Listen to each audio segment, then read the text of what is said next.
کیا آپ جانتے ہیں کہ افغانستان کے جنگ زدہ ماحول سے ایک پشتون نوجوان خلا تک براہ راست کیسے جا پہنچا اور روس نے کیوں افغانستان سے ہی ایک بندہ منتخب کیا؟ عبدالاحد مومند کون تھا اور اس کے پیچھے روس کی سیاسی چال کیا تھی؟ آج ہم آپ کو ان کی تفصیلات اسی ڈاکومنٹری میں بتانے والے ہیں۔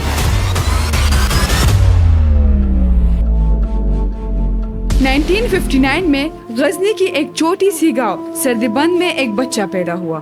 اس بچے کا نام رکھا گیا عبدالاحد مومند۔ گاؤں کے باقی بچے جب مٹی کے کھلونوں اور لکڑیوں کے گھوڑوں سے کھیلتے تھے تب احد مومند کی نظریں ہمیشہ ستاروں پر ہوتی تھی۔ ستاروں برا آسمان احد مومند کے لیے ایک راز تھا۔ اس وقت کسی نے بھی یہ نہیں سوچا تھا کہ یہ بچہ ایک دن اس ستاروں کو بہت قریب سے دیکھے گا۔ ان کے والد ایک عام کسان تھے اور ان کی زندگی بہت ہی مشکل سے گزر رہی تھی، لیکن یہ مشکلات اس خواب کو نہیں توڑ سکے جو احد مومند کے دل میں پل رہا تھا۔ اسکول کے دنوں میں ہی احد مومند نے ریاضی اور طبیعت میں کمال دکھایا تھا۔ اس زمانے افغانستان سوویت یونین کے زیر اثر تھا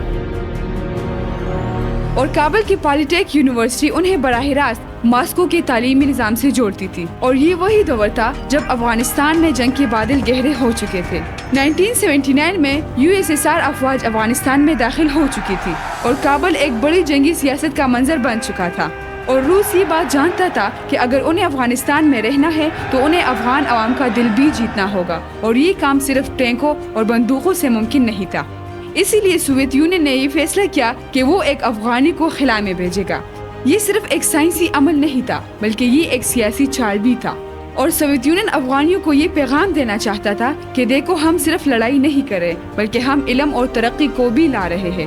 اور یہ وہی پس منظر تھا جس میں عبدالاحد مومند کا انتخاب شروع ہوا۔ ہزاروں افغانی فوجی اور طالب علم سوویت یونین نظام کے نیچے تربیت پا رہے تھے۔ عبدالاحد مومند اپنی ذہانت، جرأت اور مضبوط جسم کی وجہ سے اس میں نمایاں ہو گیا، اور یوں ہی وہ انٹر کاسموسس پروگرام کا حصہ بن گیا۔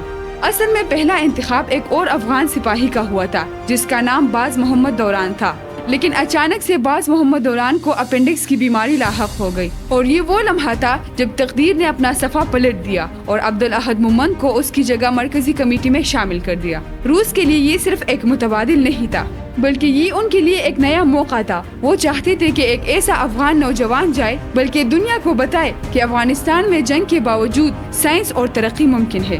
29 اگست 1988 کو سوئس ٹیم 6 کی راکٹ نے قزاقستان کے بیخنور کاسمونائٹ 20 سے اڑان بھری۔ اس جہاز میں 3 مسافر تھے، لیکن دنیا کی نظریں صرف ایک شخص پر مرکوز تھے، عبدالاحد مومند، پہلا افغان اور پہلا پشتون خلاباز۔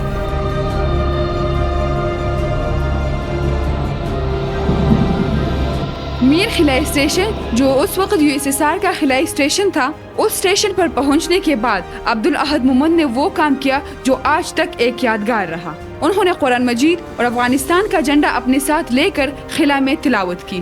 اس لمحے کو دنیا نے ایک روحانی فتح کے طور پر دیکھا۔ یہ وہ لمحہ تھا جب پشتو زبان بھی پہلی دفعہ خلا میں گونجی، کیونکہ وہاں پر جاتے ہی عبدالاحد مومند نے پہلے اپنے ماں سے اور پھر افغانستان کے صدر ڈاکٹر نجیب اللہ سے براہ راست پشتو میں بات کی، اور یوں ہی پشتو دنیا کی چوتھی زبان بنی جو خلا میں بولی گئی۔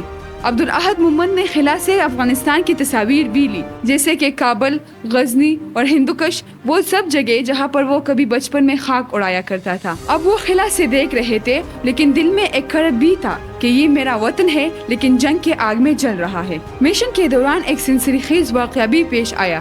واپسی کے دوران سوئس ٹیم 6 کی لینڈنگ میں ٹیکنیکل مسئلہ پیش آیا۔ جہاز کی رفتار غلط ہو گئی اور زمین پر پہنچنے میں 24 گھنٹے کی تاخیر کا شکار ہو گئی۔ اس وقت کے روسی کمانڈر کے ہاتھ پیر پھول گئے، کیونکہ یہ ایک ایسا مسئلہ ہوتا ہے جس کی وجہ سے راکٹ خلا میں پھٹ بھی سکتا ہے اور غلط ایٹماسفیئر میں بھی جا سکتا ہے۔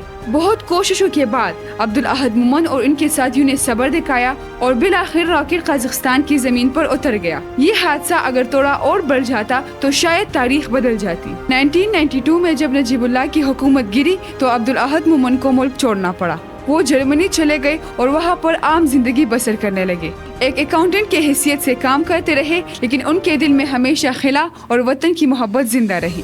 2013 میں وہ BBC کی ایک documentary from Kabul to space کے بنانے کے لیے دوبارہ کابل آئے۔ صدر کرزئی نے اسے سرکاری اعزاز کے ساتھ خوش آمدید کہا، لیکن عبدالاحد مومند نے ایک ایسا جملہ کہا جس نے سب کو خاموش کر دیا۔ کہ میں نے خلا پر صرف ستارے نہیں دیکھے، میں نے وہاں پر امن دیکھا، کاش کہ میرا وطن بھی ایسا ہو۔ آج بھی جب افغانستان کا ذکر آتا ہے تو لوگ جنگ، بد امنی اور خون کے بارے میں سوچتے ہیں، لیکن عبدالاحد مومن اس حقیقت کی یاد دہانی ہے کہ افغان قوم صرف جنگجو نہیں بلکہ وہ سائنسدان، خواب دیکھنے والے اور ستاروں تک پہنچنے والے بھی ہے۔